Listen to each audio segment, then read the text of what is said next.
विकसित राजस्थान एट 2047 की संकल्पना को साकार करने के लिए इस विकास यात्रा में गरीब, युवा, अन्नदाता एवं नारी शक्ति की अहम भूमिका को ध्यान में रखते हुए माननीय मुख्यमंत्री श्री भजनलाल शर्मा जी के कुशल नेतृत्व में हमारी सरकार ने सेवा, समर्पण तथा सुशासन को प्राथमिकता दी है। मुझे सदन को अवगत कराते हुए हर्ष हो रहा है कि हमारे द्वारा किए गए स्ट्रक्चरल रिफॉर्म्स एवं कुशल वित्तीय प्रबंधन से जहां एक और पिछली सरकार के अंतिम वर्ष की तुलना में प्रदेश की अर्थव्यवस्था का आकार 41.39% बढ़कर वर्ष 2026-27 में 21,52,100 करोड़ रुपए अनुमानित है।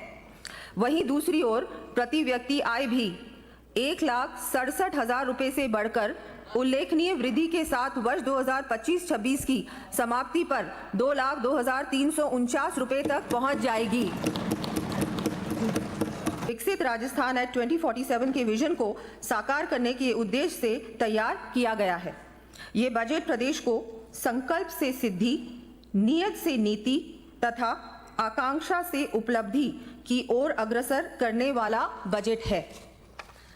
हम जो कहते हैं वो कर दिखाते हैं कि सोच के साथ हमने प्रदेश के चौमुखी दीर्घकालिक विकास के लिए विजन डॉक्यूमेंट विकसित राजस्थान एट 2047 के अंतर्गत इन संकल्पों को विकास स्तंभों के रूप में स्थापित किया है। ये बजट भी इन्हीं विकास स्तंभों को आकार बनाकर विकसित राजस्थान एट 2047 के विजन को साकार करने के उद्देश्य से तैयार किया गया है। ये बजट प्रदेश को संकल्प से सिद्धि, नियत से नीति तथा आकांक्षा से उपलब्धि की ओर अग्रसर करने वाला बजट है। पहला स्तंभ अवसंरचना का विस्तार, इंफ्रास्ट्रक्चर एक्सपेंशन। देश की विकास यात्रा का कुशल नेतृत्व करने वाले हमारे प्रधानमंत्री श्री नरेंद्र मोदी जी ने कहा है, यदि आप स्थायी विकास चाहते हैं तो सबसे पहले आधारभूत संरचना की आवश्यकता होगी। इसी सोच के साथ आगे बढ़ते हुए इस कार्यकाल की शुरुआत से ही हम प्रदेश को मजबूत इंफ्रास्ट्रक्चर के निर्माण के लिए प्रयासरत हैं। वर्ष 2024-25 में ही हमारे द्वारा 3,427 करोड़ रुपए का पूंजीगत व्यय किया गया है, जो कि आज तक किसी भी वर्ष में किया गया सर्वाधिक पूंजीगत व्यय है। सड़क, विकसित राजस्थान एट 2047 के विजन को साकार करने के लिए सुगम व बाधा रहित परिवहन तथा यातायात के लिए रोड नेटवर्क का सुदृढ़ीकरण, लेवल क्रॉसिंग को समाप्त करना, बाईपास निर्माण, सड़क सुरक्षा के लिए ब्लैक स्पॉट्स का सुधार, इंटेलिजेंस ट्रांसपोर्ट सिस्टम का विस्तार तथा औद्योगिक विकास के लिए पहुंच मार्गों का निर्माण व विकास हमारी प्राथमिकताएं हैं। हमारी सरकार ने इस कार्यकाल में सड़क विस्तार लगभग 27,860 करोड़ रुपए का व्यय कर 16,430 किलोमीटर लंबाई की नवीन सड़कों को शामिल करते हुए लगभग 42,000 किलोमीटर सड़कों के विकास का कार्य किया गया है। प्रदेश के शहरी व ग्रामीण क्षेत्रों में आवागमन को सुगम बनाने के लिए state highways, RUB, flyover, elevated roads, bridges आदि के निर्माण, मरम्मत व उन्नयन संबंधी कार्य लगभग 1,800 करोड़ रुपए की लागत से कराए जाने प्रस्तावित हैं। इन कार्यों की सूची मैं सदन के पटल पर प्रस्तुत कर रही हूं। प्रदेश में नवीन सड़कों के निर्माण के साथ साथ वर्तमान सड़कों के सुदृढ़ीकरण व नवीनीकरण की आवश्यकता को देखते हुए नॉन पैचेबल व क्षतिग्रस्त सड़कों के लिए 1,400 करोड़ रुपए तथा मिसिंग लिंक सड़कों के लिए 600 करोड़ रुपए का प्रावधान किए जाने की मैं घोषणा करती हूं। वर्ष 2047 तक राजस्थान को विकसित प्रदेश बनाने की दिशा में रूरल कनेक्टिविटी का विस्तार भी आवश्यक है। हमारे द्वारा ग्रामीण क्षेत्रों के निवासियों को भी शहरी क्षेत्रों के समान सुविधाएं प्रदान करने की दृष्टि से वर्ष 2024-25 एवं 2025-26 में क्रमशः 10,000 व 5,000 से अधिक आबादी वाले ग्रामीण कस्बों में सीमेंट कंक्रीट के अटल प्रगति पथ के निर्माण करवाए जाने की घोषणा की गई थी। इसी कड़ी में आगामी वर्ष 250 अटल प्रगति पथों के 500 करोड़ रुपए की लागत के कार्य हाथ में लिए जाने प्रस्तावित हैं।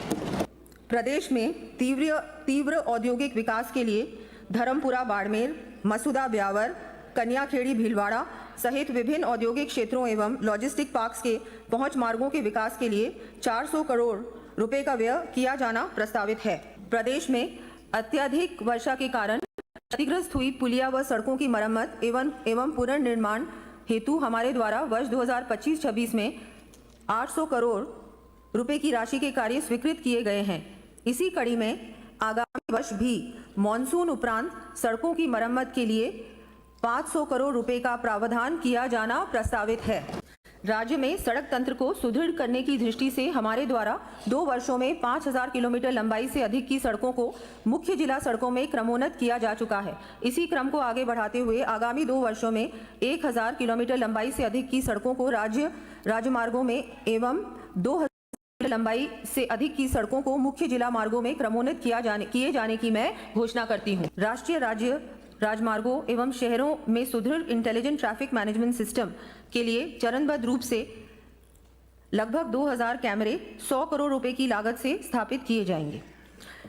ब्लैक स्पॉट्स के दुरुस्तीकरण, जंक्शन सुधार, क्रैश बैरियर, सड़क सुरक्षा बोर्ड, रोड सेफ्टी ऑडिट, अतिक्रमण हटाने व सड़क सुरक्षा संबंधी कार्य हाथ में लिए जाने प्रस्तावित हैं। इस हेतु 100 करोड़ रुपए व्यय किए जाएंगे। पेयजल, जैसा कि विदित है, हमारा प्रदेश क्षेत्रफल की दृष्टि से जहां सबसे बड़ा राज्य है, वहीं विषम भौगोलिक परिस्थिति के कारण सतही जल की उपलब्धता भी काफ़ी कम है। ऐसी स्थिति में समस्त प्रदेशवासियों को पर्याप्त मात्रा में स्वच्छ पेयजल उपलब्ध करवाना एक चुनौतीपूर्ण कार्य है। इसे ध्यान में रखते हुए माननीय मुख्यमंत्री श्री भजनलाल शर्मा जी के नेतृत्व वाली हमारी सरकार ने वर्ष 2047 तक प्रदेश में रोबस्ट गवर्नेंस, सस्टेनेबल कंजर्वेशन एवं इक्विटेबल यूटिलाइजेशन के माध्यम से जल सुरक्षा का लक्ष्य रखा है। प्रदेश में universal access to safe water for all के उद्देश्य से हमारे द्वारा कार्य ग्रहण करने के पश्चात जल जीवन मिशन को गति देते हुए इसके अंतर्गत हर घर नल से जल सुविधा हेतु ग्रामीण क्षेत्रों में 14 लाख से अधिक जल कनेक्शन उपलब्ध करवाए गए हैं तथा 24,000 करोड़ रुपए की लागत की 400 से अधिक पेयजल परियोजनाओं के कार्यादेश जारी किए गए हैं। साथ ही परवन अकावद परियोजना के अंतर्गत 12 कोटा एवं झालावाड़ के लिए 3,500 करोड़ रुपए तथा नवनेरा परियोजना के तहत कोटा एवं बूंदी के गांवों को पेयजल उपलब्ध कराने के लिए 1,100 करोड़ रुपए से अधिक के कार्यादेश जारी किए गए हैं। शहरी क्षेत्रों में समयबद्ध रूप से पेयजल की समुचित व्यवस्था के लिए मुख्यमंत्री जल जीवन मिशन शहरी के अंतर्गत चरणबद्ध रूप से 5,830 करोड़ रुपए से अधिक की लागत के कार्य करवाए जाने की घोषणा की गई थी। इसी कड़ी में मुख्यमंत्री जल जीवन मिशन शहरी योजना का दायरा बढ़ाते हुए प्रदेश के समस्त शहरों के मास्टर प्लान में दर्शाए गए पेरी अर्बन एरिया के 6,245 गांवों को सम्मिलित किया जाएगा। इसके लिए 5,000 करोड़ रुपए का व्यय कर चरणबद्ध रूप से पेयजल आधारभूत संरचना संबंधी कार्य करवाए जाने प्रस्तावित हैं। पेयजल के साथ साथ रॉ वाटर एवं ट्रीटेड वाटर के वितरण के संबंध में नीतिगत प्रावधान किए जाएंगे। प्रदेश में जल सुरक्षा एवं अनुकूलता हेतु IT का उपयोग करते हुए समयबद्ध जलापूर्ति योजनाओं की विभिन्न गतिविधियों के डिजिटल प्रबंधन एवं रखरखाव के लिए एंटरप्राइज रिसोर्स प्लानिंग लागू की जाएगी। आमजन को पेयजल उपलब्ध कराने तथा पाइप पेयजल योजनाओं के समुचित ऑपरेशन एंड मेंटेनेंस के लिए हमारे द्वारा पिछले बजट में घोषित 1,050 तकनीकी अधिकारियों कर्मचारियों के संविदा काडर में वृद्धि करते हुए 3,000 पदों पर भर्ती की जाएगी। स्ट्रीट लाइट्स लगाई जाएंगी। इस हेतु 500 करोड़ रुपए से अधिक का व्यय किया जाएगा। प्रदेश में जल भराव की समस्या के निस्तारण, वर्षा जल की व्यवस्थित निकासी तथा बाढ़ सुरक्षा की दृष्टि से जयपुर में 500 करोड़ रुपए एवं अजमेर में 200 करोड़ रुपए के ड्रेनेज सिस्टम के कार्य सहित अलवर, भिवाड़ी, उदयपुर, कोटा, चुरू, पाली, नागौर एवं भरतपुर के नगरीय क्षेत्रों में बाढ़ सुरक्षा हेतु कुल 1,020 करोड़ रुपए के कार्य करवाए जाने की मैं घोषणा करती हूं। औद्योगिक क्षेत्र एवं आधारभूत संरचनाओं के विकास के लिए लैंड एग्रीगेशन के विकल्प का उपयोग किए जाने हेतु आवश्यक विधिक प्रावधान किए जाने प्रस्तावित हैं। लघु व छोटे उद्यमियों को संबल प्रदान करने एवं उद्योग स्थापना संबंधी सुविधाएं सुलभ करने के लिए प्रदेश के समस्त संभाग मुख्यालयों पर plug and play facility for small and micro enterprises स्थापित किए जाने की मैं घोषणा करती हूं। इंडस्ट्रियल कॉरिडोर परियोजना के तहत जोधपुर पाली मारवाड़ औद्योगिक क्षेत्र के लिए लगभग 3600 हेक्टेयर भूमि चरणबद्ध रूप से विकसित की जाएगी। प्रथम चरण में सड़क, बिजली, पानी आदि आधारभूत संरचना के कार्यों पर आगामी 2 वर्षों में लगभग 600 करोड़ रुपए का व्यय किया जाना प्रस्तावित है। प्रदेश में लॉजिस्टिक इकोसिस्टम को विकसित करने के लिए एवं डिडवाना कुचामन के पर्वतसर में भूमि आवंटित की गई है। राज्य में और नए लॉजिस्टिक हब्स विकसित किए जाने हेतु निजी क्षेत्र के सहयोग से inline container depot, multi modal logistic hub आदि की स्थापना की जाएगी। पर विशेष फोकस किया है। साथ ही हम युवाओं को सरकारी व निजी क्षेत्र के लिए एम्प्लॉयबल बनाए जाने हेतु निरंतर प्रयासरत हैं। प्रदेश के युवाओं को स्वरोजगार के अवसर उपलब्ध करवाने के उद्देश्य से मुख्यमंत्री युवा स्वरोजगार योजना प्रारंभ की गई है। इसके अंतर्गत 1 लाख युवाओं को 10 लाख रुपए तक के ऋण पर 100% ब्याज अनुदान तथा मार्जिन मनी अनुदान आदि की सुविधा दी जाएगी, जिस पर 1000 करोड़ रुपए से अधिक की राशि व्यय की जानी प्रस्तावित है। हमारे द्वारा प्रतियोगी परीक्षाओं में पारदर्शिता लाने के लिए उठाए गए ठोस कदमों से पेपर लीक जैसी घटनाओं पर लगाम लगी है,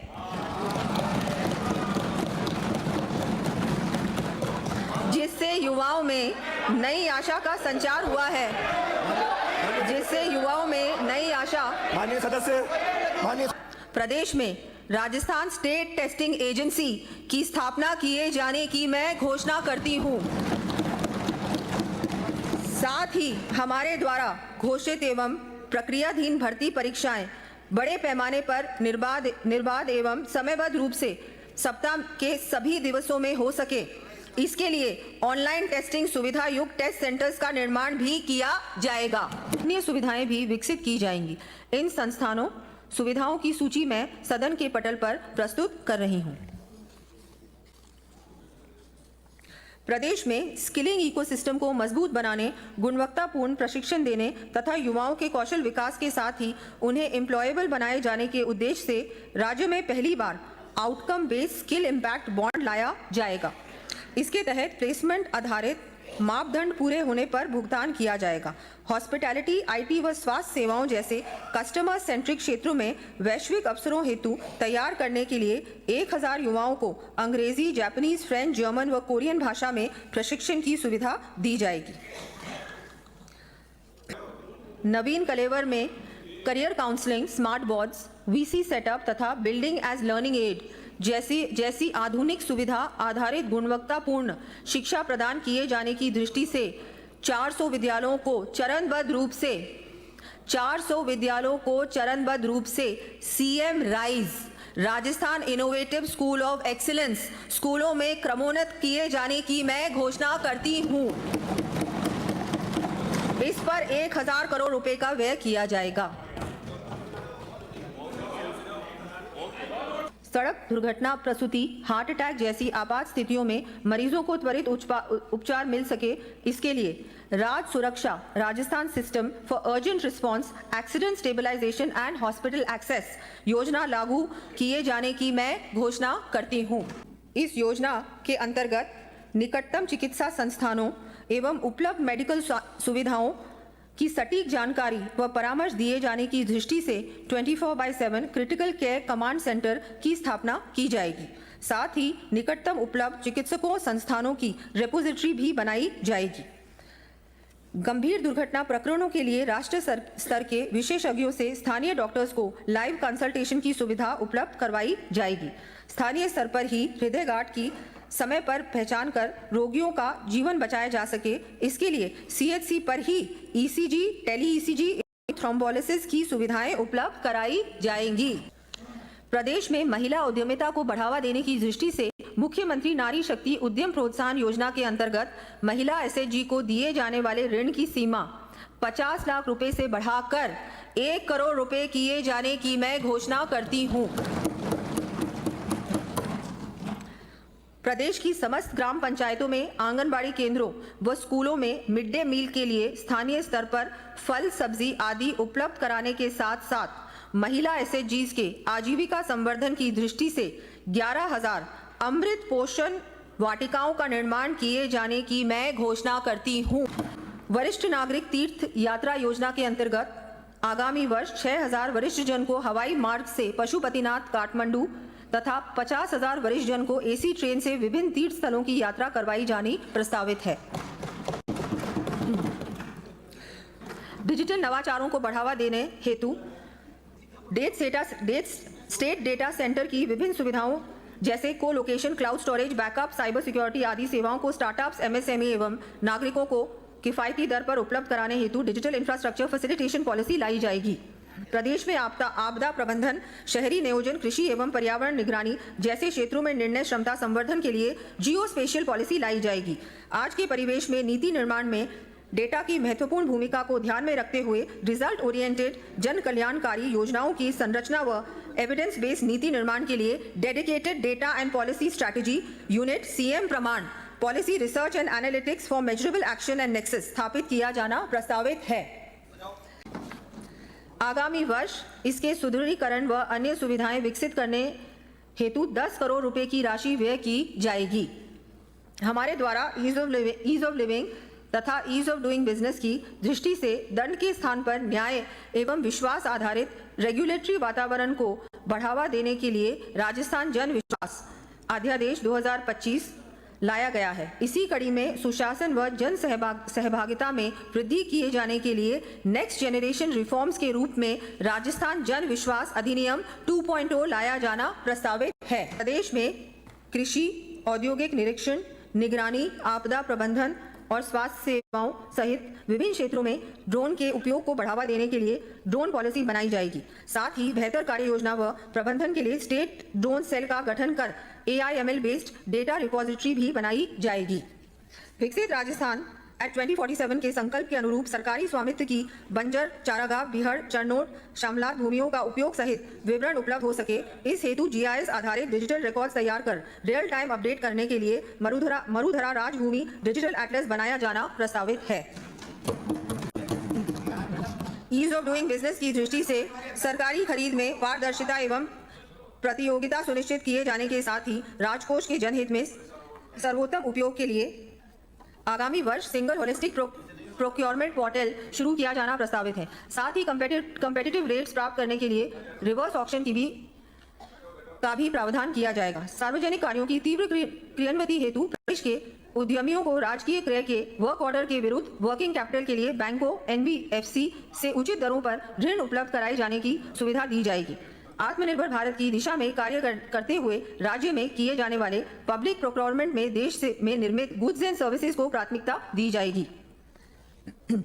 प्रदेश में विभिन्न प्रशासनिक इकाइयों की स्थापना व क्रमोन्नयन के साथ साथ सुदृढ़ीकरण एवं आधारभूत सुविधाएं विकसित किए जाने के लिए विभिन्न कार्य करवाए जाएंगे। इन कार्यों की सूची मैं सदन के पटल पर रख रही हूँ। प्रदेश में नवगठित 8 जिलों में मिनी सचिवालय एवं अन्य प्रमुख कार्यालयों से संबंधित भवन निर्माण तथा 94 नवीन पंचायत समितियों तथा 3,467 ग्राम पंचायतों में आधारभूत संरचना संबंधी विभिन्न विकास कार्य 3,000 करोड़ रुपए की लागत से करवाए जाने प्रस्तावित हैं।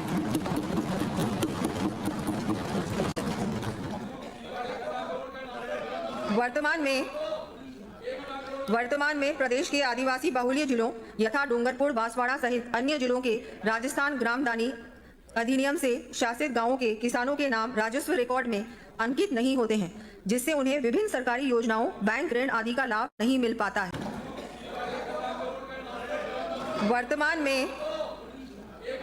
वर्तमान में प्रदेश के आदिवासी बाहुल्य जिलों यथा डूंगरपुर, बांसवाड़ा सहित अन्य जिलों के राजस्थान ग्रामदानी अधिनियम से शासित गांवों के किसानों के नाम राजस्व रिकॉर्ड में अंकित नहीं होते हैं, जिससे उन्हें विभिन्न सरकारी योजनाओं, बैंक ऋण आदि का लाभ नहीं मिल पाता है।